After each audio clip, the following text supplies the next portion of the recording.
Assalamualaikum warahmatullahi wabarakatuh. Alhamdulillahi rabbil alamin. Wabihi nasta'inu ala umurid dunya waddin. Ashhadu an la ilaha illallah wa ashhadu anna Muhammadan abduhu wa rasuluh. Allahumma salli ala Sayyidina Muhammad wa ala alihi wa sahbihi ajma'in. Amma ba'd. Faqad qala Allah subhanahu wa ta'ala fi kitabil karim wa huwa asdaul qailin. A'udzu billahi minasyaitonir rajim. Bismillahirrahmanirrahim. Ya ayyuhalladzina amanu taqullaha haqqa tuqatih wa la tamutunna illa wa antum muslimun. Wahai orang-orang yang beriman, bertakwalah kalian kepada Allah dengan sebenar-benarnya takwa, dan janganlah kalian mati kecuali dalam keadaan beragama Islam.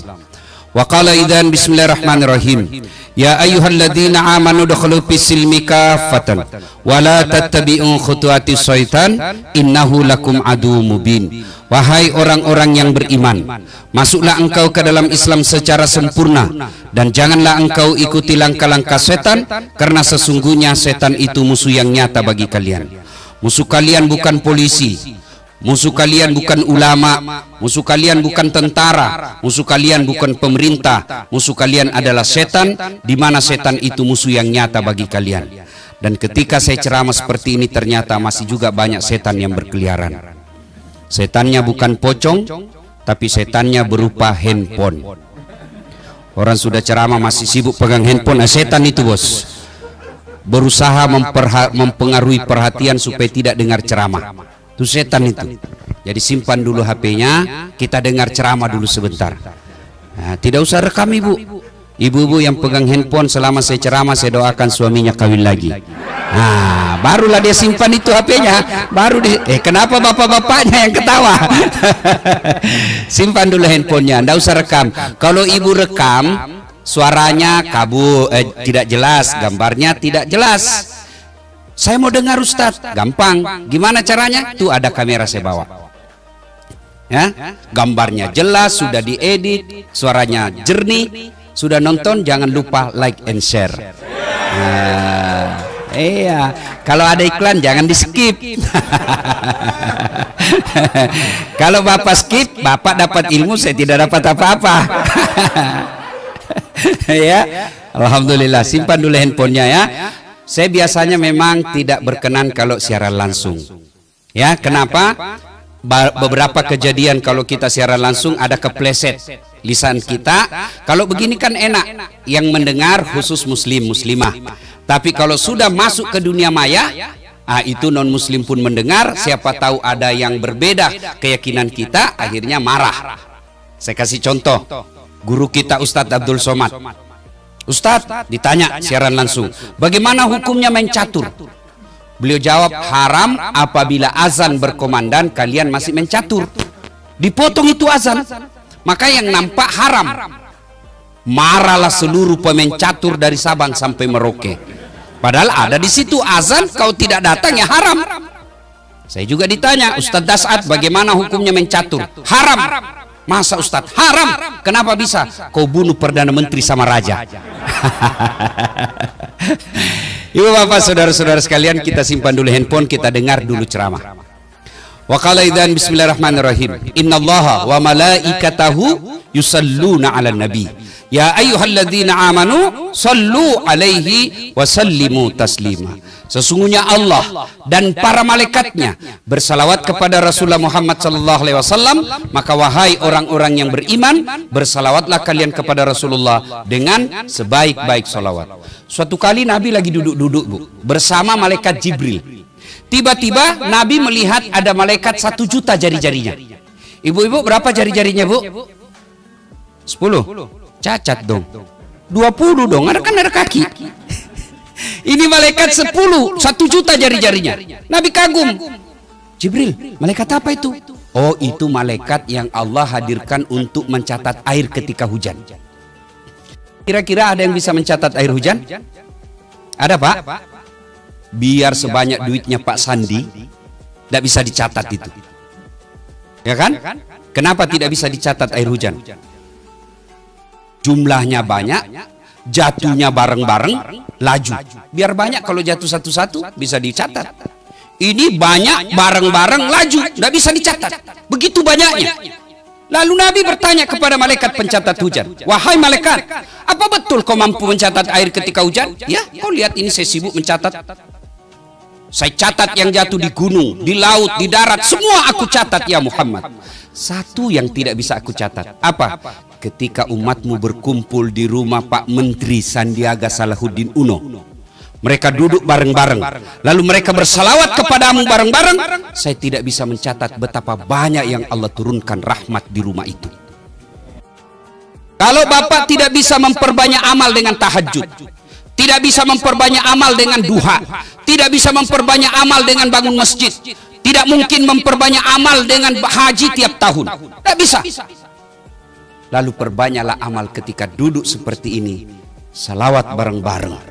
Itu pahalanya lebih banyak daripada air yang hujan ketika turun hujan. Maka saya mau ajak kita salawat. Bisa? Bisa? Ayo kita ikut bareng-bareng. Salatullah salam ala toha rasulillah. Salatullah salamullah ala yasin. Alhamdulillah. Bapak Ibu saudara-saudara sekalian teristimewa yang kita hormati, Bapak Menteri Pariwisata dan Ekonomi Kreatif, Bapak Haji Salahuddin, Bapak Sandi Salahuddin Uno, yang insya Allah dimuliakan dan dirahmati oleh Allah Subhanahu wa Ta'ala. Orang Australia, orang Eropa, orang Amerika datang ke Bali, mengeluarkan uang ratusan juta hanya untuk melihat sawah yang bertingkat-tingkat.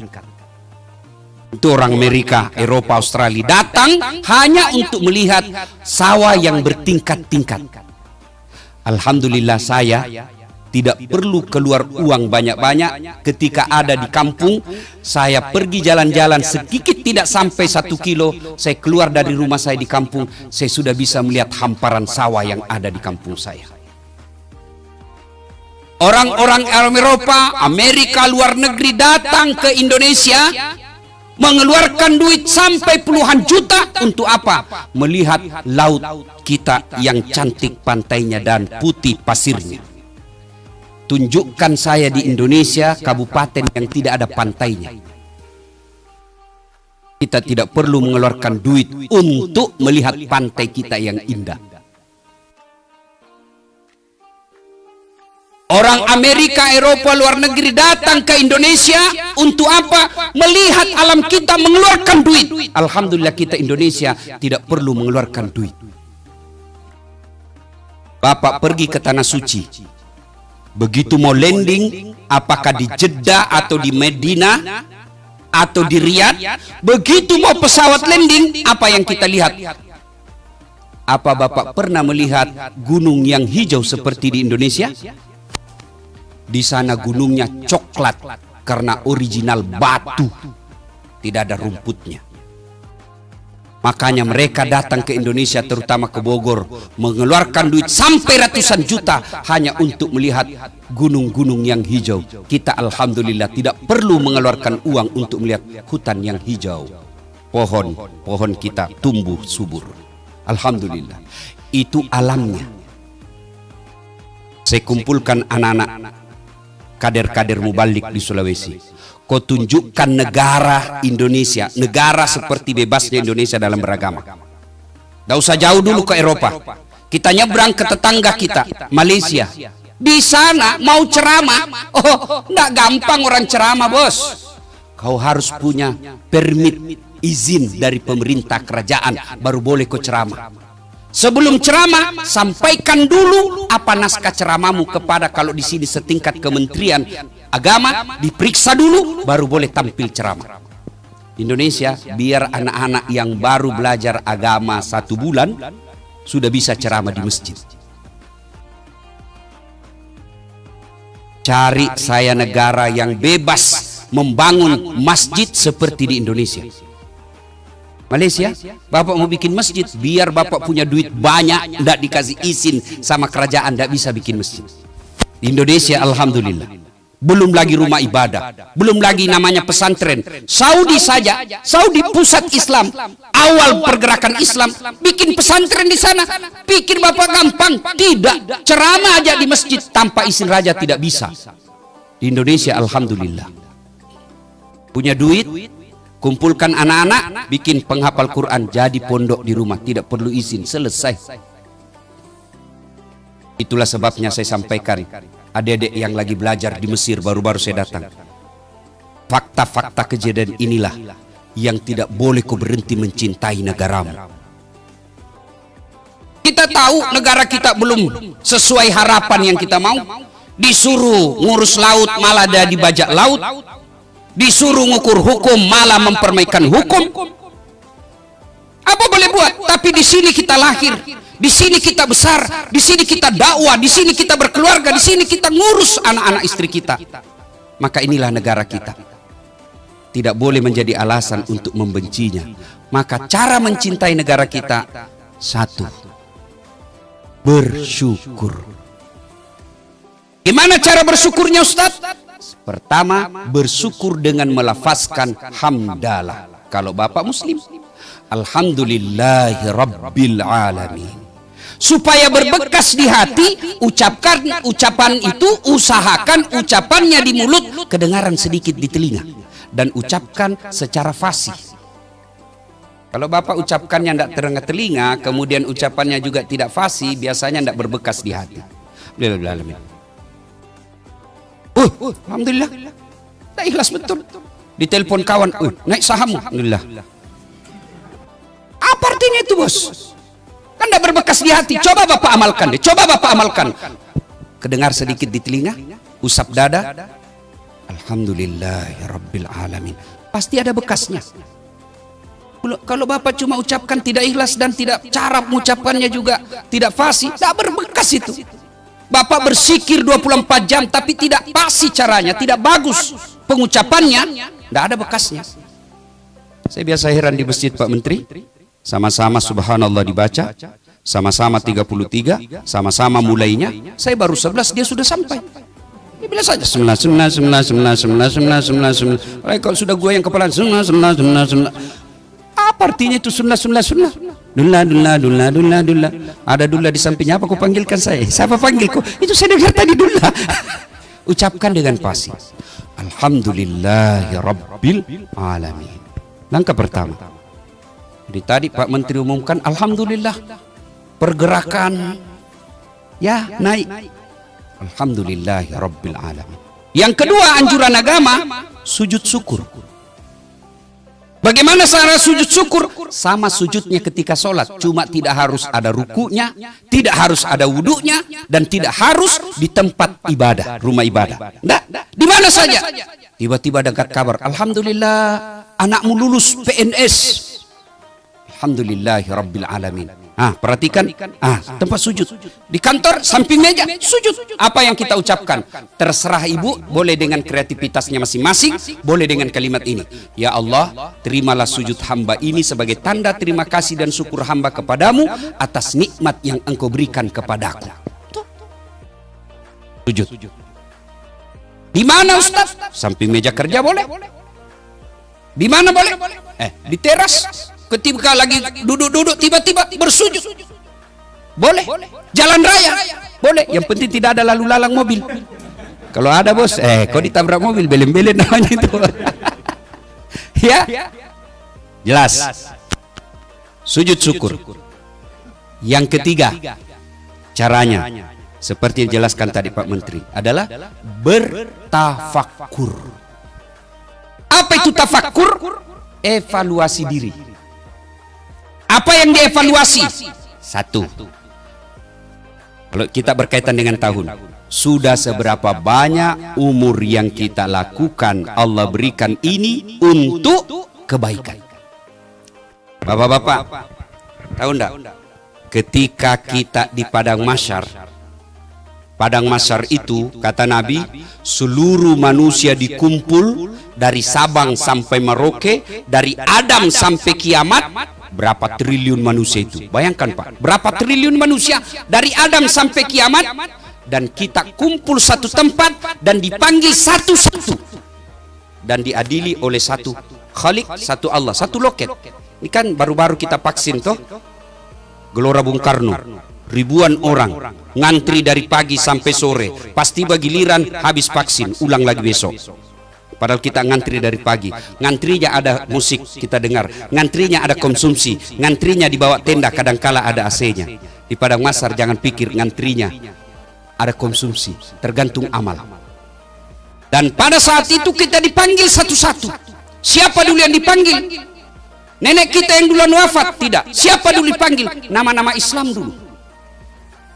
Abdurrahman, Abdul Jabbar, Sandiaga Salahuddin Uno, Das'at Latif.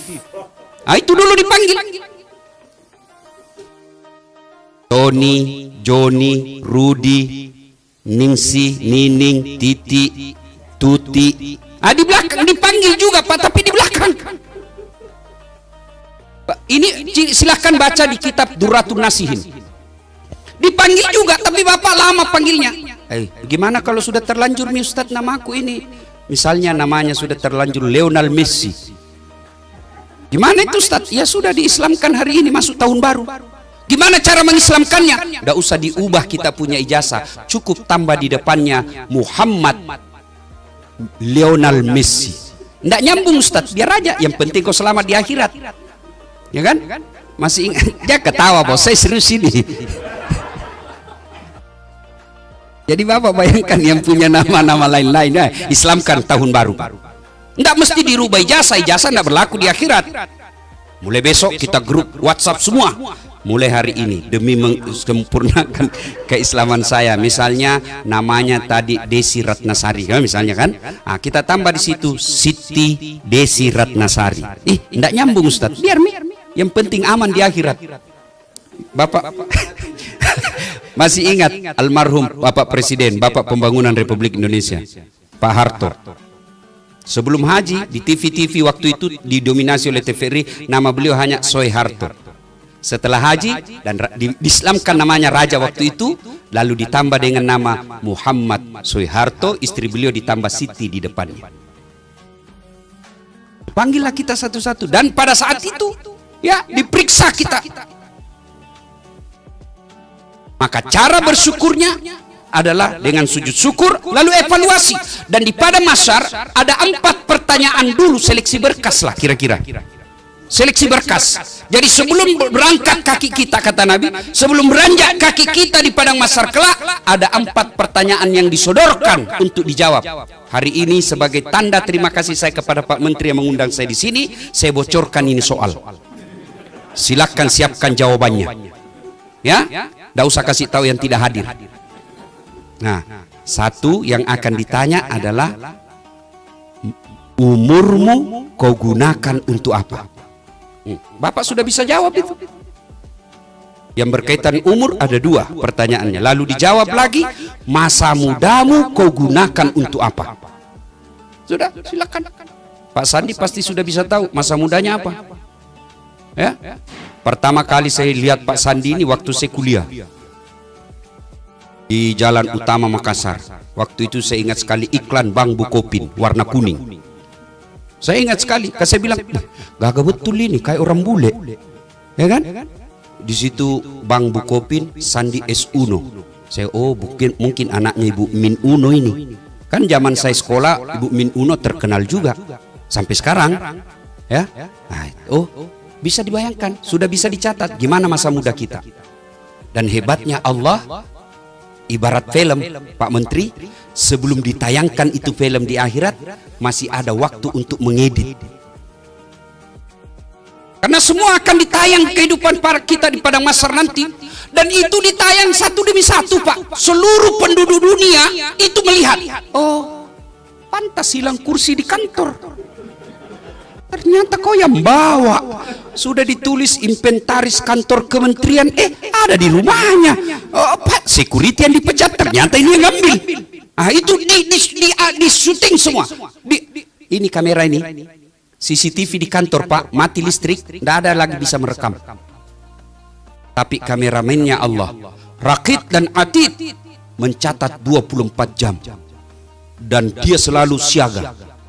Begitu pegang tangannya sekretaris, misalnya selingkuh tipis-tipis, di zoom. Tanda tangan salah gunakan tangan kita, di zoom. Dan pada saat nanti di padang mahsyar ditayangkan semua film-film kita. Alhamdulillah, maha pengasihnya Allah. Sebelum ditayang film itu, Allah kasih edit kau dulu filmmu dah saat. Sebelum tayang, edit ini, hapus yang tidak penting, hapus yang bikin kamu malu. Hapus. Apa hapusnya? Itulah taubat. Itulah taubat. Allah kasih. Silakan hapus sebelum tayang. Taubat. Dan hebatnya Allah kita, Tuhan kita beda dengan manusia. Saya datang, Bapak datang sama saya, Ustaz, maafkan saya Ustaz. Kenapa? Ada dulu hilang sendalmu toh? Iya, waktu kopi ceramah saya ngambil itu. Jengkel saya kau bahas terus tentang hamar, kayak kau sindir saya. Saya sudah taubat, saya ngambil sendalmu. Saya bilang apa? Oke, saya maafkan kau, tapi jangan kau lagi lewat depan rumahku. Masih ada syaratnya. Pak Sandi mohon maaf, dulu pilpres Bapak minta bikin baleho 10, cuma 5 saya bikin. Maafkan saya Pak. Saya maafkan kau, tapi jangan kau lagi lewat depan saya. Ini semua ini tim sukses yang sukses sendiri. Kan? Ada begitu di sini? Tidak ada kan? Tidak ada. Oke. Kalau manusia masih ada tapinya. Tapi Allah, Bapak maksiat, banyak melakukan dosa dan kesalahan. Dalam hadits qudsi Allah jelaskan, kau datang bawa dosa penuh langit dan bumi, ampunanku jauh lebih besar daripada dosamu. Coba bayangkan. Dijelaskan pula, kau datang membawa dosa dengan berjalan, maka aku menyambutmu dengan berlari. Dan hebatnya lagi Allah, Tuhan kita. Kita datang mengakui dosa dan kesalahan kita, Allah kasih hadiah. Apa hadiahnya? Innallaha yuhibbut tawwabina. Saya cinta kepada hambaku yang bertobat. Sudah salah, sudah maksiat, sudah ngaku dosa, datang mengaku dosa. Lalu Allah katakan, saya cinta kepada hambaku yang bertobat. Maka akhir tahun ini, setelah bersyukur, berevaluasi, umur kita gunakan untuk apa? Maka berikutnya lagi, rezeki yang Allah berikan, nikmat yang Allah berikan, jabatan yang Allah berikan, sudah seberapa banyak digunakan untuk fisabilillah, jalan agama Allah. Mari silakan, jabatan yang Bapak titipkan sudahkah dimanfaatkan jalan agama Allah? Kalau Pak Menteri, selalu saya bilang di depan pejabat, keliru seorang pejabat kalau tidak memudahkan jabatannya masuk surga. Keliru Pak. Saya dakwah, ayo sholat jamaah. Satu aja belum tentu mau langsung pergi sholat jamaah. Tapi coba kalau Pak Menteri di kantor Kementerian Pariwisata, sholat jamaah kan tidak pernah saya lihat. Besok Pak belum azan sudah ada itu di masjid. Itulah hebatnya kekuasaan. Iya Pak, Bapak sholat jamaah di masjid kantor kementerian. Assalamualaikum warahmatullah. Assalamualaikum warahmatullah.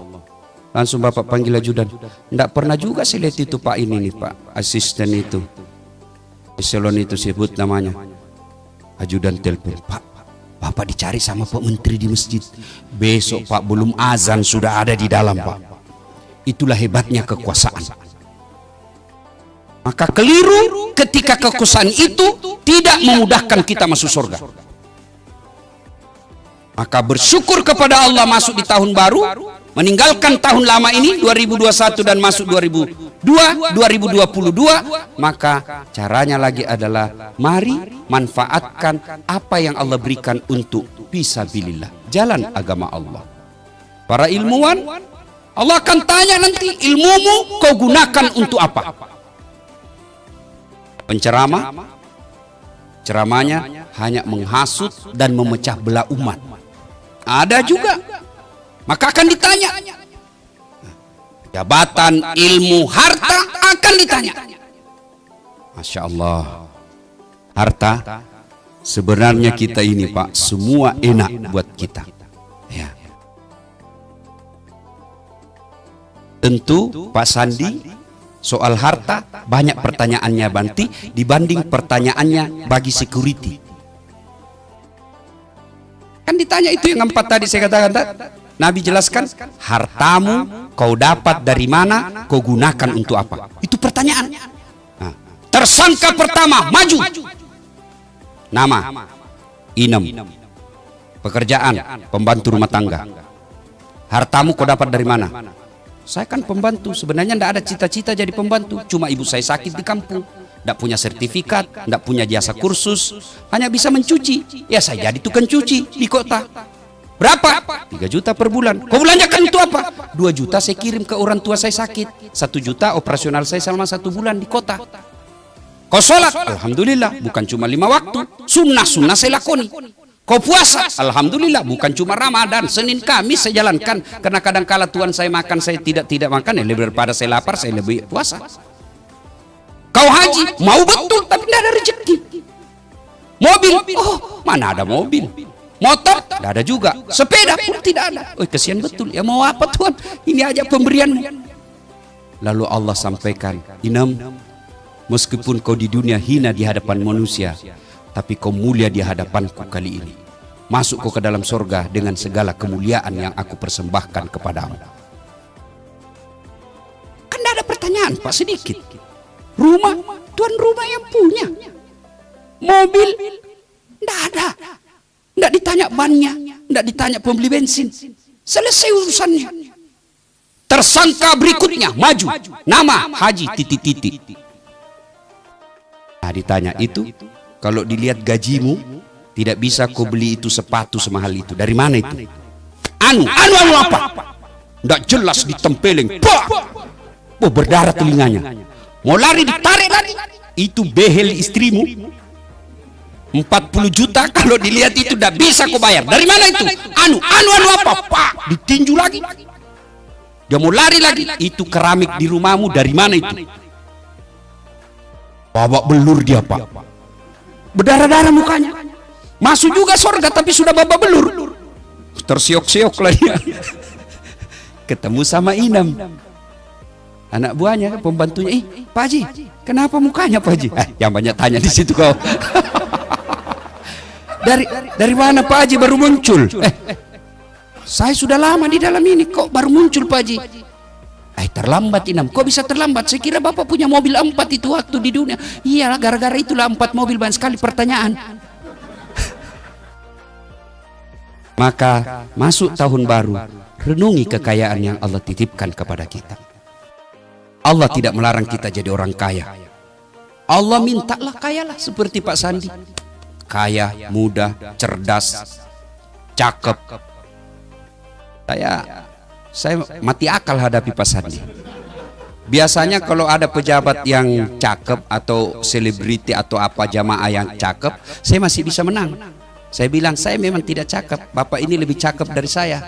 Saya akui saya tidak cakep, tapi saya penuh pesona. Mana buktinya bapak-bapak semua mau foto tuh? Nah itu, tapi Pak Sandi juga penuh pesona. Terkenal, pejabat, tapi jangan salah, banyak juga pertanyaannya nanti ketika di akhirat.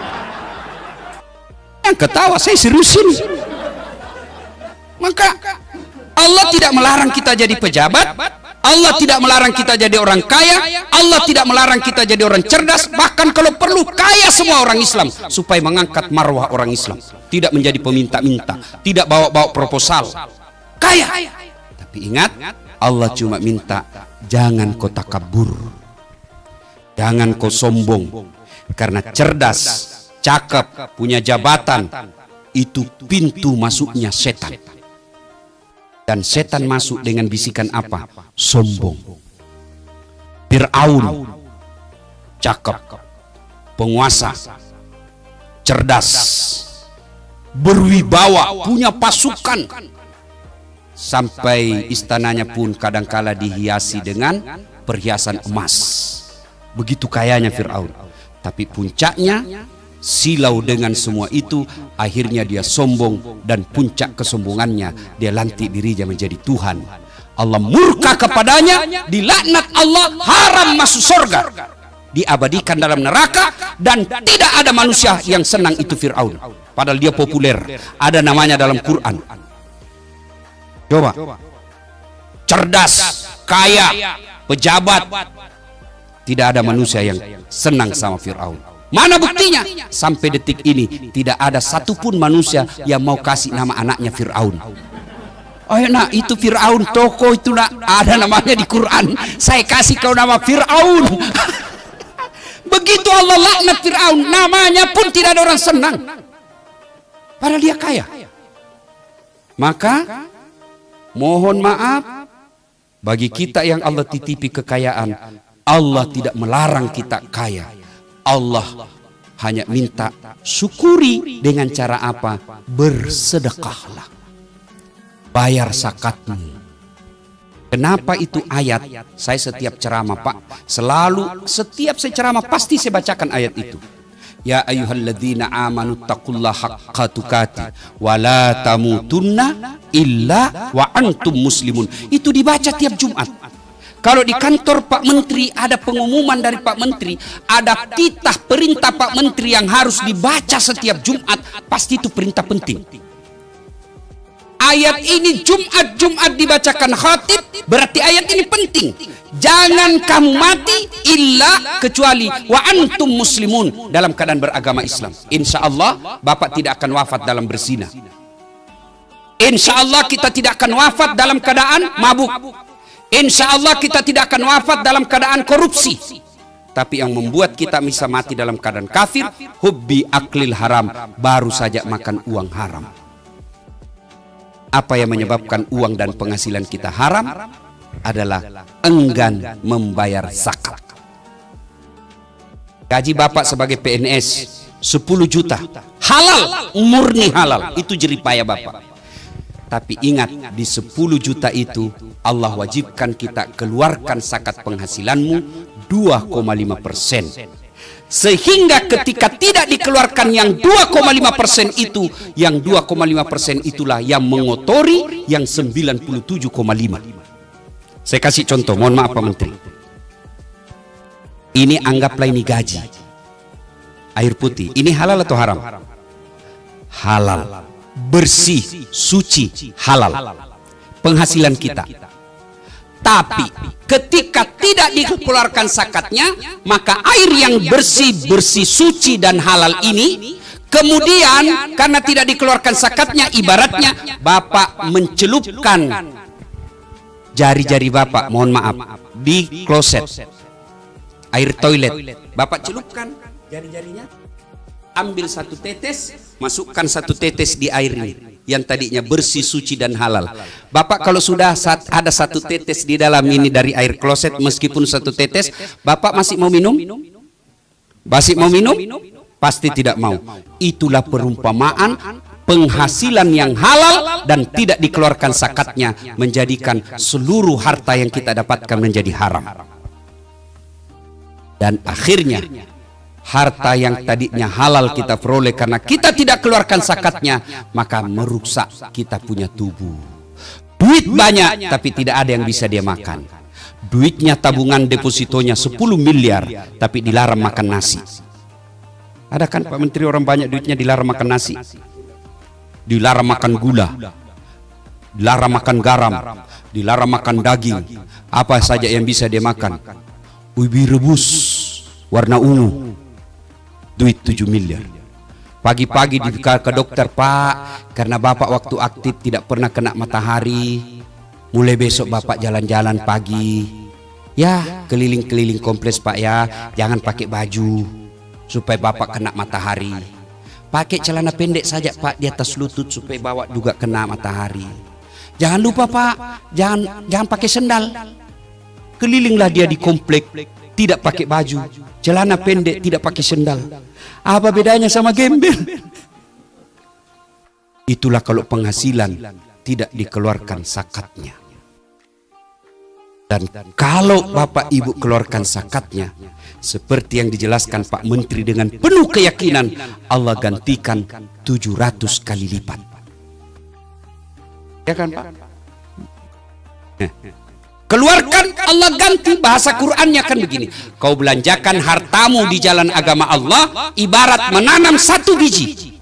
Satu biji Bapak tanam, tumbuh 7 bulir. 7 bulir itu 7 batang, 7 tangkai. Dan setiap tangkainya itu mengandung 100 biji. Berarti satu menjadi 700 kali lipat. Maka itulah sebabnya orang dermawan, orang yang rajin bersedekah, telaten membayar zakatnya, tidak pernah kita dapatkan bangkrut. Nah, memang Allah sudah menjamin. Tolong carikan saya di Kementerian Pariwisata orang yang bangkrut gara-gara sedekah. Itu Ustaz yang di lantai 4 kaya sekali dulu itu Ustaz. Cuma karena rajin bangun masjid dan sedekah, dia bangkrut dia Ustaz. Tidak ada. Yang bangkrut gara-gara apa? Narkoba. Bangkrut gara-gara apa? Judi. Bangkrut gara-gara apa? Khamar. Tidak ada orang bangkrut gara-gara sedekah. Termasuk ibu-ibu, kalau mau tertolak dari bencana rumah tangga, sedekahlah. Anak kok susah sekali saya doakan Ustaz.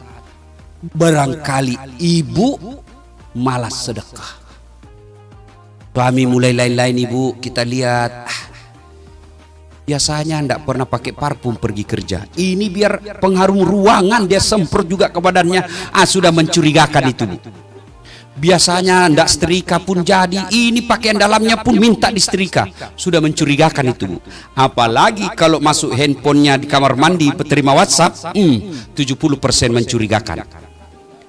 Daripada ibu curhat di medsos, tak kusangka kau begitu. Ngapain curhat di medsos? Lebih baik ibu curhat di atas sajadah. Namanya sholat hajat. Ambil wudhu, sholat 2 rakaat. Sudah sholat 2 rakaat, berdoa. Dan berdoa tidak harus menggunakan bahasa Arab. Jadi tidak boleh juga dikatakan berdoa bukan orang Arab, tidak ya, itu tidak boleh kita menyamakan Tuhan dengan manusia. Jadi maknanya mungkin yang mengatakan gitu, bahwa Allah bahasa apapun boleh kita berdoa dengan bahasa apa saja. Mau bahasa Padang boleh, bahasa Gorontalo boleh, bahasa Bugis boleh, bahasa isyarat pun boleh.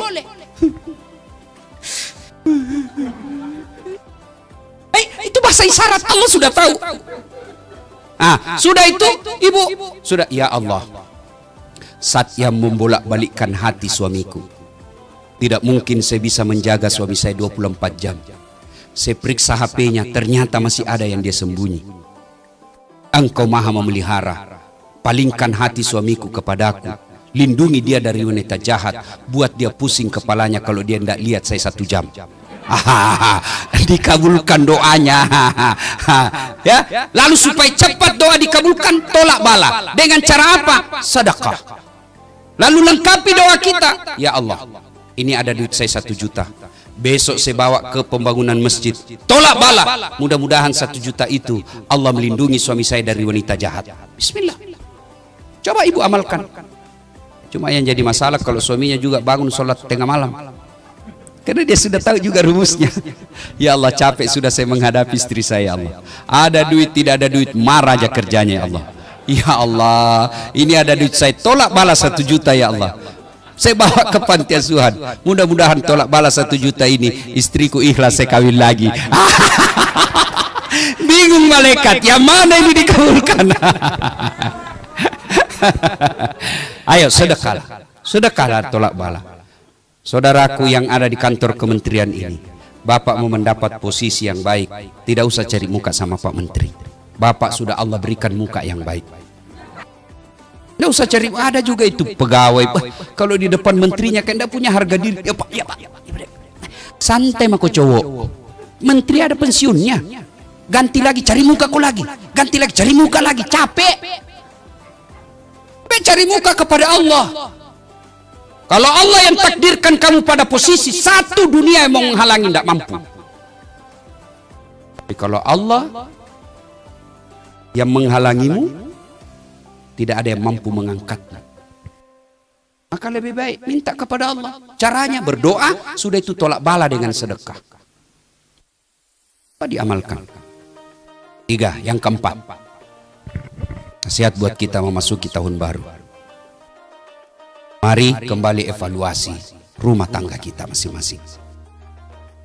Kesuksesan kita lebih utama di rumah, bukan lebih pada kantor. Rumah saja. Dan yang paling real, lihat anak kita. Saya yakin Pak Sandi bisa seperti ini bukan karena beliau yang hebat. Bukan. Dasat Latif dan kita pada eselon yang hadir di tempat ini bisa seperti pencapaian seperti ini bukan karena kita yang hebat, tapi ibu bapak kita yang didik dan doa-doa dari ibu bapak. Maka tahun ini kalau bapak bersyukur, mari kembali caranya muliakan orang tua. Tidak ada kemuliaan seorang hamba di hadapan Allah ketika dia tidak tahu memuliakan orang tuanya. Tak ada itu. Kenapa ya rumah tangga saya kok susah betul bahagia? Ayo koreksi, servis kepada orang tua. Koreksi. Al-Quran mengajarkan, imma yablughanna indakal kibra ahaduhuma au kilahuma fala takul lahuma uf wala tanharhuma wa qul lahuma qaulan karima. Yang kurang lebih terjemahan ayat ini, apabila kedua orang tuamu sudah uzur, sudah lanjut usia, pasti karena dia sudah lanjut usia, kita ambil, simpan di rumah. Ketika itu pasti timbul dan akan muncul cobaan sebagai anak. Orang tua kita mulai ingatannya lain-lain, orang tua kita mulai rewel, maka Allah menguji. Maka ketika itu, maka Allah sampaikan dalam ayat berikutnya, jangan kau berkata ah. Coba. Ini sangat logis ayat ini. Orang tua sudah usur, tidak mungkin kita biarkan tinggal di rumah meskipun dia kaya. Maka kita ambil. Ketika sudah dalam pemeliharaan usia tua, maka Allah perintahkan, jangan kau berkata ah.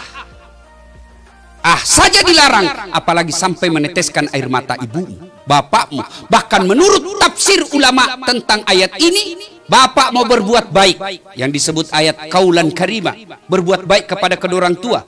Bapak mau bangun masjid, transfer. Pak Sandi mau bangun masjid di Gorontalo, transfer duitnya. Bukanlah suatu kesalahan, itu bisa, amalnya tidak berkurang. Pak Sandi mau bangun panti asuhan di Padang dengan mentransfer, itu juga suatu kemuliaan. Tapi menurut ayat ini, Pak Sandi mau berbuat baik, Dasat mau berbuat baik kepada orang tuanya, akhlak mulia jangan kau transfer tanganmu dengan tangannya orang tuamu. Itu yang disebut akhlak mulia kepada orang tua. Nah, masuk tahun baru besok, yang ibu bapak masih ada orang tuanya, ayo, kalau masih selokasi dengan kita, belilah baju yang baru, belilah makanan kesenangan orang tua. Datang pagi hari selesai sholat subuh, persembahkan kepada orang tua dan minta didoakan. Itu jauh lebih mulia doanya ibu bapak kita daripada doanya seorang ulama untuk anak. Jadi kan biasa kita lebih senang minta didoakan sama ulama daripada dari ibu bapak kita. Ketemu ulama, cium tangannya, salah tidak. Tapi ketika ibu bapakmu kau tidak cium tangan, tidak ada gunanya mencium tangan ulamamu. Orang tua, cium tangannya, muliakan, bawa makanannya, kesenangannya. Jangan sampai datang orang tua kita dari kampung, kita telepon, Pak saya sibuk, itu ada sopir, bapak mau kemana saja, sudah siap temani, mau makan, ada pembantu yang sudah layani. Orang tua kita bukan diserahkan kepada orang-orang di sekitar kita, tapi kalau mau dapat berkahnya hidup, muliakan orang tua. Almarhum bapak saya pernah menerima baju dari adiknya, baju batik. Itu baju batik kesenangannya. Karena Pak Sandi, bapak saya petani penggarap. Tawanya orang dikerja, lalu bagi hasil. Ya, termasuk ekonomi ya lemah lah, kalau tidak dikatakan miskin. Nah, ada baju batiknya itu. Karena senang kemana-mana saja dia pakai. Sholat Jumat, pengantin, ke Makassar dia pakai. Akhirnya lapuk dia punya sini. Lapuk kera baju belakangnya. Lalu dia bilang, tolong balik itu. Kan biasa saya pun mungkin Pak Sandi mungkin dapat juga itu ketika kita masih sekolah dulu di kampung, kalau sudah lapu ini ditukar, dibalik kalau jahitannya. Sayangnya beliau wafat sebelum selesai jahitan kerah bajunya dan tidak sempat digunakan. Saudaraku yang masih hidup orang tuanya, kalau Allah beri rezeki tahun 2022, tidak usah investasi banyak-banyak kalau kau lupakan orang tuamu. Datanglah sahabat Nabi yang mengumrohkan orang tuanya dengan cara apa? Dia pikul di pundaknya. Salman Al-Farisi sampai melepuh pundaknya.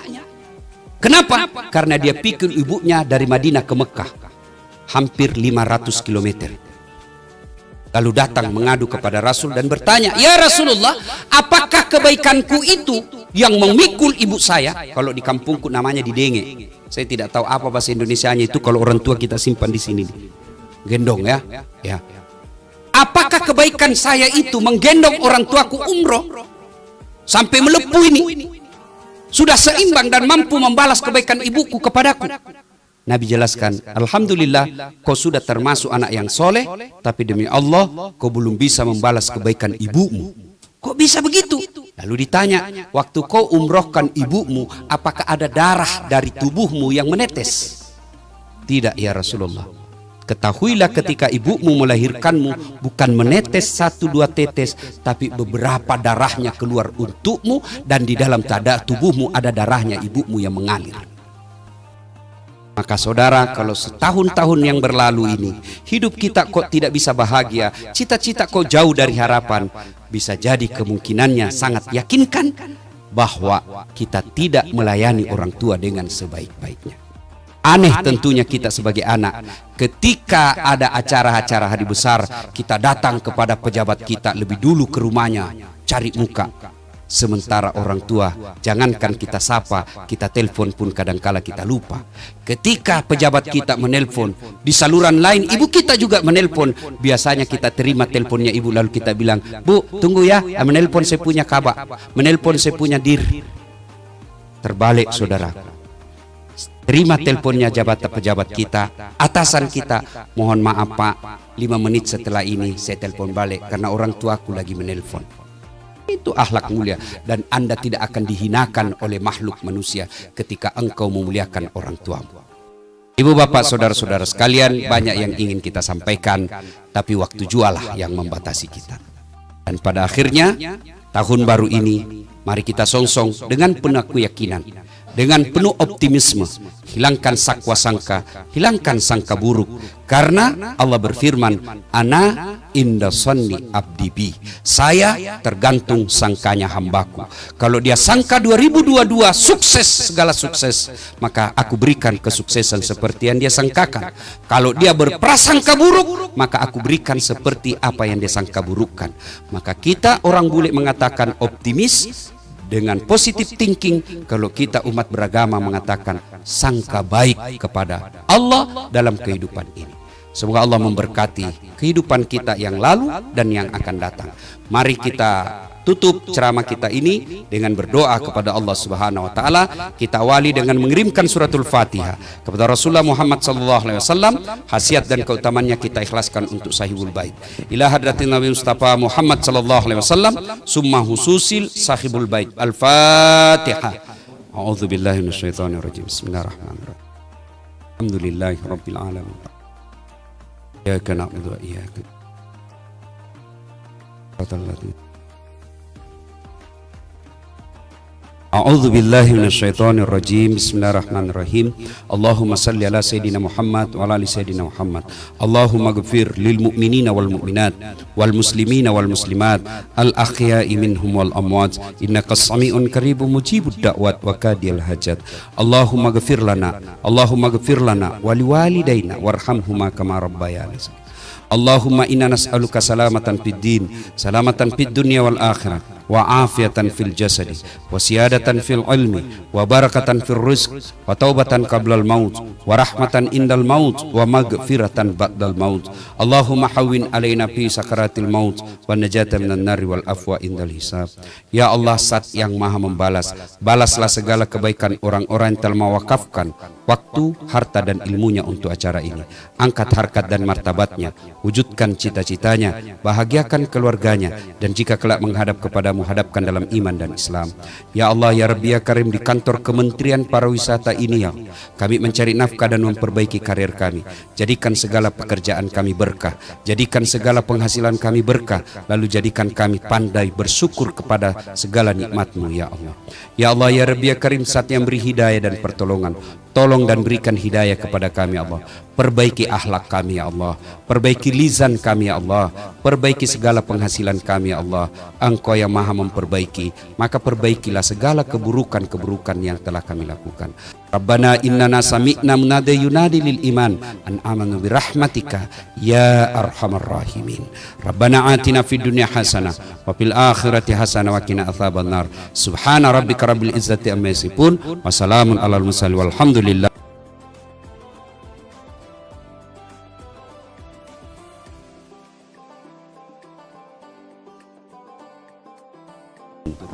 Ya, tidak biasa karena orang Bugis itu tidak tahu berbelit-belit dia.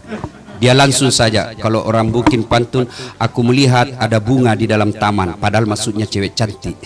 Kalau orang Bugis dia bilang, cantik anakmu, gimana kalau saya lamar? Nah, itu dia langsung begitu saja orang Bugis, ya. Saya berpantun untuk menghargai Pak Menteri, ya, tapi jangan masukin dalam hati. Lebat batang padi jerami, padi dipanen di pagi hari, niat hati berpoligami, apa daya takut istri. Burung cendrawasih terbang tinggi, mencari makan di pagi hari. Bukan kami takut istri, cuma istri lebih berani. Demikian, wabillahi taufiq wal hidayah. Assalamualaikum warahmatullahi wabarakatuh.